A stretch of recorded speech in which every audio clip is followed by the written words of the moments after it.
Attention please.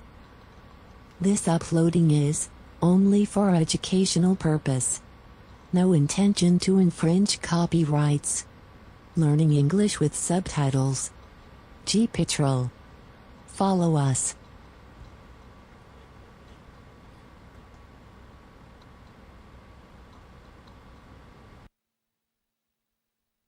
Back at the radio tower, Imogen stands in a building by a mains control panel. The police chief watches her. Is there anything I can do? No, I'm almost there. I just gotta boost the cell signal.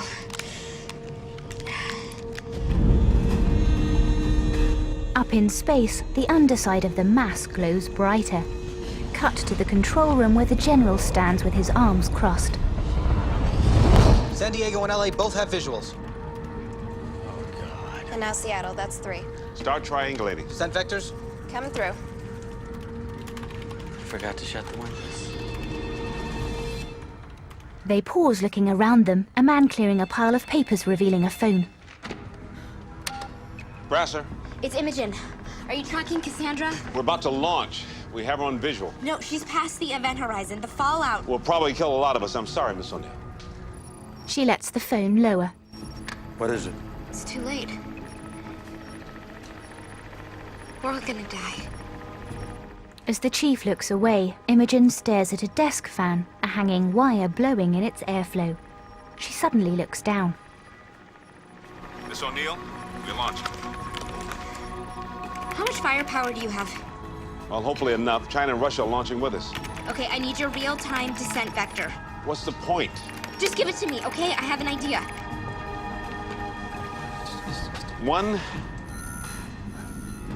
105, 18 at 30 degrees to the ecliptic. Okay. The pair are cast into darkness. Hello? Hello?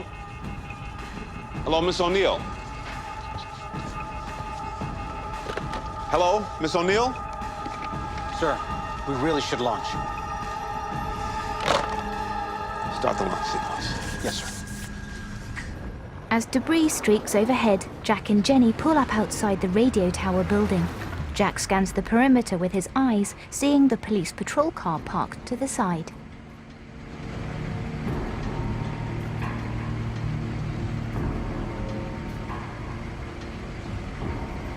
What's wrong? The lights shouldn't be off. He turns off the headlights and drives closer. Inside, We gotta get them back. I think the power's plugged in. Generator. as the chief exits, Imogen sits at the desk typing on the laptop. The chief glances over to a generator outside and hurries over to it. He approaches a fuse box and inspects it.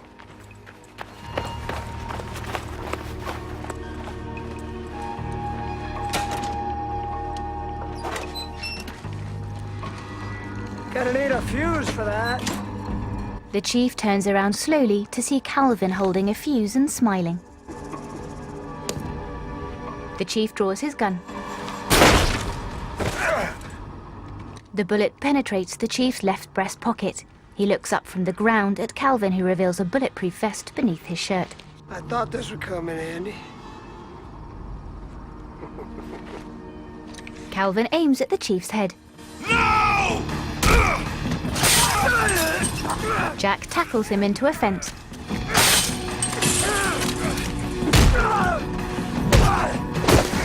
The gun is knocked away and the men spar. Funny it should end this way, huh? Yeah, funny. Okay, assume velocity is at least... In space, the Meteor continues to burn brighter.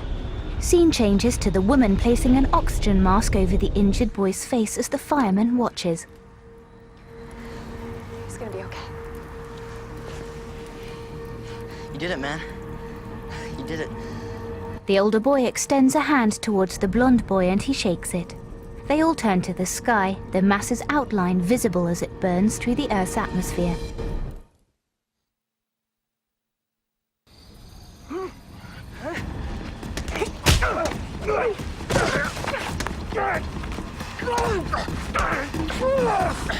Calvin tries to throttle Jack, but he resists, and Calvin punches his face repeatedly. Jenny appears holding a rifle, the butt of which she hits over Calvin's head, knocking him off Jack. Calvin scrabbles for a gun, Jack grabbing the rifle from Jenny.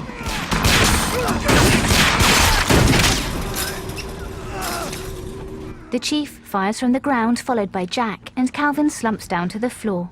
Jenny stands panting as the chief sits up, looking towards the lifeless body. You okay? Yeah. I thought I told you to stay in the car. Yeah. I never listen, do I? No, I'm fine, thanks. Don't worry about me. Grandpa, are you okay? You think this thing is radioactive? He holds a Geiger counter, a bullet lodged in the center. I still need power. The chief looks down to the fuse lying on the ground, and he picks it up, reinstalling it into the fuse box.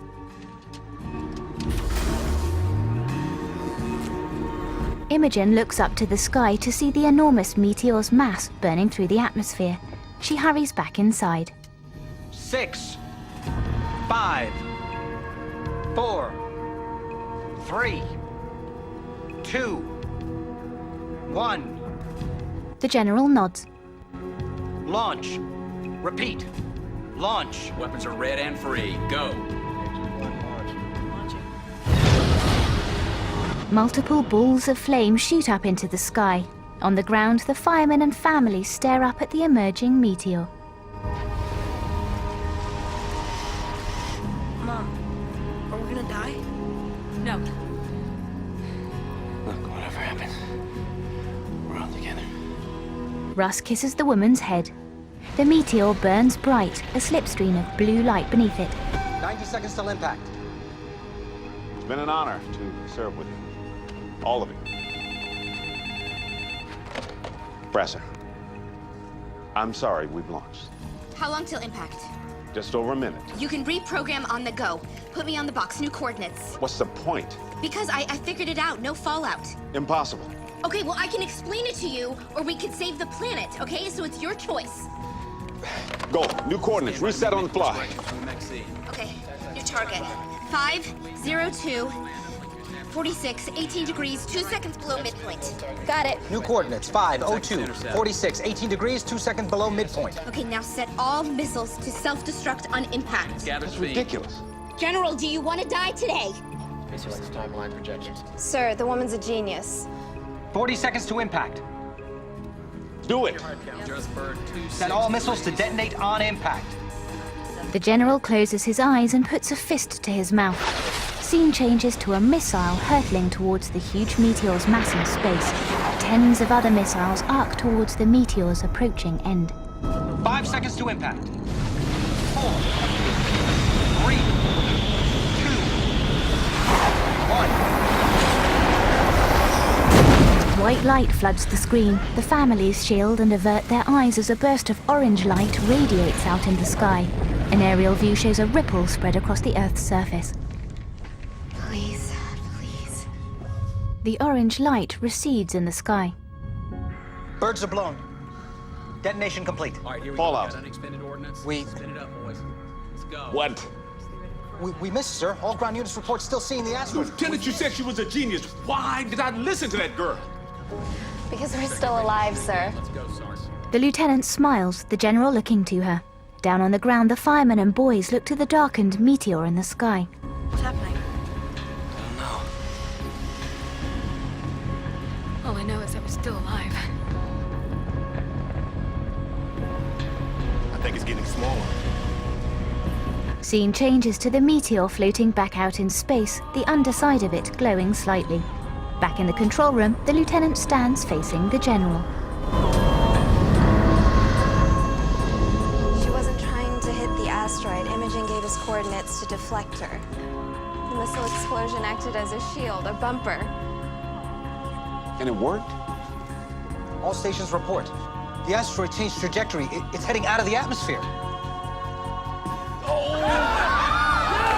The general hugs the lieutenant as colleagues cheer. General, did it work? Oh my god. I think they're dying. You did it! Imogen, you did it! They sound pretty happy for dead people. Smiling, she leans into Jack's chest, hugging him tightly. He rests his mouth on her head and pats her shoulder. The camera pans right to outside the building where the radio tower stands. The view looks up to the shadowed Meteor's outline as it leaves the Earth's atmosphere.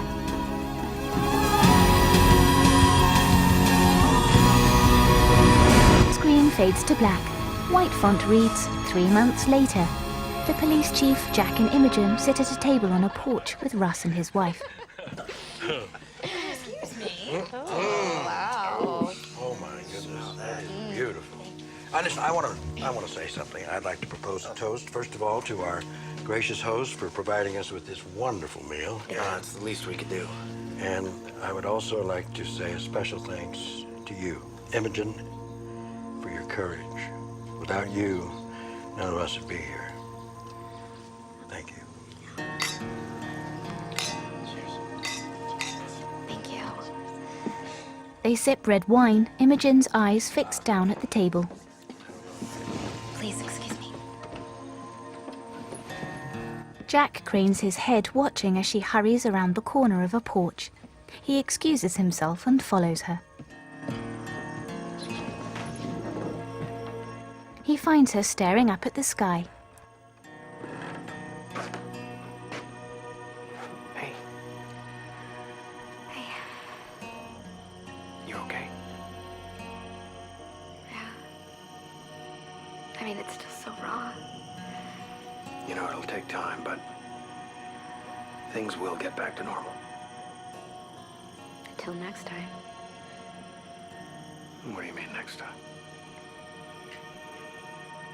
They say there will be another close call 18 years from now, around 2027. How close? An asteroid named AN 1999. I think it's gonna pass within about 200,000 miles of Earth. Well, that doesn't seem so close. Unless we're 1 degree off, or if something knocks her off her course. He follows her gaze back out over a grassy plain of land towards mountains in the distance, the sky darkening with grey cloud. Roll credits. Audio description by Sally Gooder.